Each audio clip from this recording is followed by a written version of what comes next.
Artificial intelligence বা AI এর এই বিশাল দুনিয়ায় আপনাদের সবাইকে স্বাগত।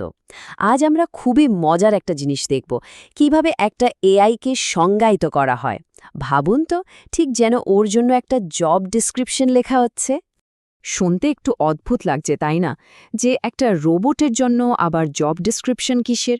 কিন্তু একটু ভেবে দেখুন, একটা এআই বা রোবটকে যখন আমরা কোনো কাজ দিই, তখন ওর কাজের পরিধিটা কি হবে, ওর দায়িত্ব কি, আর ও যে সফল হয়েছে সেটা আমরা মাপব কিভাবে?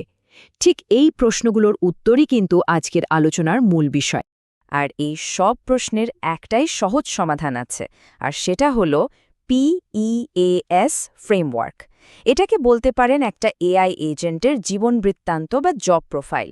এই ফ্রেমওয়ার্কটাই আমাদের পরিষ্কার করে বলে দেয় যে একটা এআই এজেন্ট আসলে কি, কেন আর কিভাবে কাজ করবে। তাহলে চলুন এই জীবন বৃত্তান্তের 4টা অংশ একটু ভেঙে চুরে দেখা যাক। পি দিয়ে শুরু করি।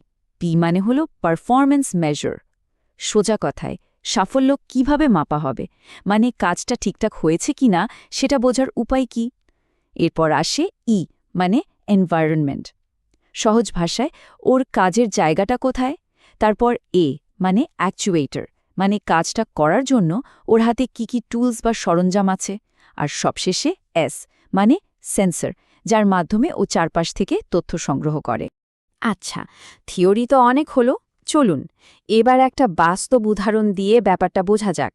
ধরুন আমাদের প্রথম চাকরি প্রার্থী হলো একটা মেডিকেল ডায়াগনোসিস সিস্টেম। চলেন ওকে আমরা ডাকি ডিজিটাল ডাক্তার বলে।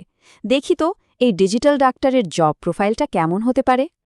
তো এই ডিজিটাল ডাক্তারের পারফরম্যান্স আমরা মাপব কিভাবে, মানে ওর সাকসেস কিসে? প্রথমত, অবশ্যই রোগী যেন সুস্থ হয়ে ওঠে। দ্বিতীয়ত, চিকিৎসার খরচ যতটা সম্ভব কমানো যায়। আর সবশেষে, রোগ নির্ণয় করতে গিয়ে ভুল যাতে একদমই না হয় বা যতটা সম্ভব কম হয়। এগুলোই হলো ওর মেইন টার্গেট, বা যাকে বলে কেপিআই। বেশ, এখন দেখা যাক এর এনভায়রনমেন্ট বা কাজের পরিবেশটা কেমন। এই এআই ডাক্তার কিন্তু বেশ জটিল একটা পরিবেশে কাজ করে, যেখানে রুগী আছে, হাসপাতাল আছে, আবার ডাক্তার, নার্স, টেকনিশিয়ানের মতো অন্য কর্মীরাও আছেন। মানে এদের সবার সাথে ওকে একটা বোঝাপড়ার মাধ্যমে কাজ করতে হয়। তাহলে এই এআই কাজটা করে কিভাবে, মানে ওর অ্যাকচুয়েটার বা টুলসগুলো কি?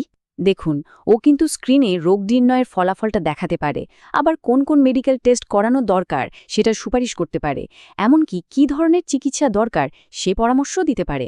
অনেকটা একজন ডাক্তার যেভাবে প্রেসক্রিপশন লেখেন ঠিক সেই রকম।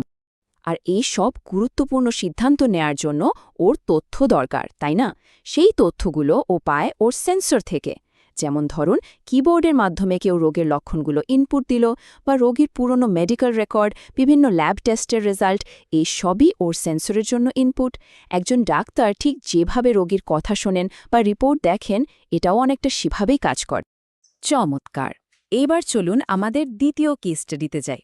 এটা কিন্তু একটা ক্লাসিক উদাহরণ। প্রায়ই পরীক্ষার প্রশ্নে এটা দেখতে পাওয়া যায়। হ্যাঁ, আমি বলছি একটা স্বয়ংক্রিয় ট্যাক্সি বা রোবো ড্রাইভারের কথা। চলুন এর PAES প্রোফাইলটা একটু বিশ্লেষণ করে দেখি। একজন ভালো ট্যাক্সি ড্রাইভারের মতো এই রোবো ড্রাইভারেরও কিন্তু সফলতার অনেকগুলো দিক আছে। শুধু একদিক দেখলে চলবে না। যেমন ওকে একদম নিরাপদে চালাতে হবে, আবার দ্রুত গন্তব্যেও পৌঁছাতে হবে, ট্রাফিক আইন কানুন সব মেনে চলতে হবে, যাত্রীর আরামের দিকটাও খেয়াল রাখতে হবে, আর দিন শেষে লাভও তো করতে হবে, তাই না? এই সবগুলো লক্ষ্যের মধ্যে ওকে সবসময় একটা ব্যালেন্স করে চলতে হয়।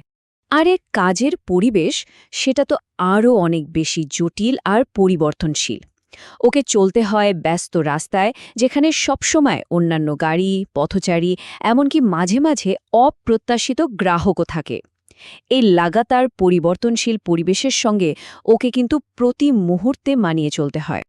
আচ্ছা, এই রোবো ড্রাইভার গাড়িটা কন্ট্রোল করে কিভাবে? একজন মানুষ চালক কি করেন? হাত দিয়ে স্টিয়ারিং ঘোরান, পা দিয়ে ব্রেক বা অ্যাক্সেলারেটর চাপেন।